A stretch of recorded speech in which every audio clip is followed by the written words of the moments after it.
सूरह लहब कुरान मजीद की 11वीं सूरत है। ये मक्की सूरत है और इसमें अबू लहब और उसकी बीवी का इंजाम बयान किया गया है। इस सूरत के नजूल का पस मंजर नहायत अबरतनाक और तारीखी अहमियत रखता है। अबू लहब कौन था? अबू लहब का असल नाम अब्दुल उज़्ज़ी बिन अब्दुल मुत्तलिब था। वो रसूलुल्लाह का चचा था, लेकिन रिश्तेदारी के बावजूद वो आपका बदतरीन दुश्मन बन गया। उसे अबू लहब उसके चेहरे की सरखी और तेज मिजाजी की वजह से कहा जाता था। वाकया सफा पहाड़ी पर ऐलान नबूत, जब अल्लाह ताली ने नबी करीम को हुक्म दिया कि आप खुलेआम इस्लाम की दावत दें, तो आप सफा पहाड़ी पर तशरीफ ले गए और कुरैश के तमाम कबाइल को पुकारा। आपने फरमाया, अगर मैं तुमसे कहूं कि उस पहाड़ी के पीछे एक लश्कर है जो तुम पर हमला करने वाला है, तो क्या तुम मेरी बात मानोगे?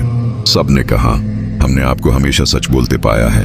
तब आपने फरमाया, तो फिर सुन लो, मैं तुम्हें अल्लाह के अजाब से डराने वाला हूँ। अल्लाह एक है, इसी की इबादत करो। अबू लहब का गुस्ताखाना रद्दअमल ये सुनकर अबू लहब सख्त गुस्से में आ गया और उसने सबके सामने कहा, तब्बन लक अलहदन जमाअतना, तेरा नास हो, क्या तूने हमें उसी लिए जमा किया था? ये इंतहाई गुस्ताखाना और तकलीफदह जुमला था। सूरह लहब का नुज़ूल। अबू लहब के उस रवैये पर अल्लाह ताली ने फौरन सूरह लहब नाजिल फरमाई। तब्बत यदा अबी लहब व तब, अबू लहब के दोनों हाथ टूट जाएं और वो खुद हलाक हो जाए। इस सूरत में साफ ऐलान कर दिया गया कि अबू लहब का माल उसे कोई फायदा नहीं देगा, वो जहन्नम की आग में जाएगा। उसकी बीवी जो नबी के रास्ते में कांटे बिछाती थी भी सजा पाएगी। अबू लहब की बीवी, अबू लहब की बीवी का नाम उम्मे जमील था, जो अबू सुफियान की बहन थी।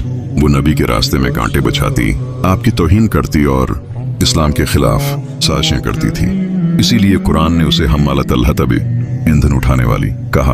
अंजाम, अबू लहब को बद्र की शिकस्त की खबर सुनकर शदीद सदमा पहुंचा। कुछ ही दिनों बाद वो नेक मुताद्दी बीमारी में मुब्तला होकर जिल्लत के साथ मरा।